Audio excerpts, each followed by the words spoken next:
Hi, welcome back to the Ketos YouTube channel. Today we're going to take a look at SSH certificates. And before you think like, oh no, we have already talked about certificates, you have made Entum videos and stuff like that, these ones are different. So these ones are for SSH.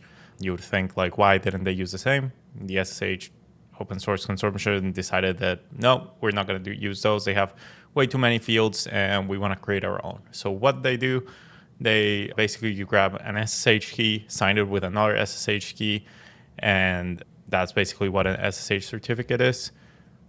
So if we go here, you can see, so you have your private key that I'm not going to show, but it doesn't really matter because they're ephemeral. Your public key, which is just a regular SSH public key, and then your SSH cert one, which is basically a public key signed by another public key.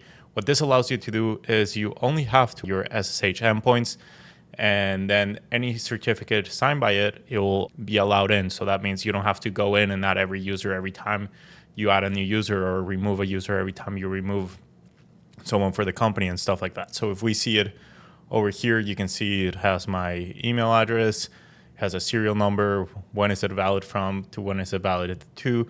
So you can see here we do 1 hour for easy SSH just to get just-in-time access, and you can request anytime you need it. That allows us to basically, if you leave the company, you can just be removed.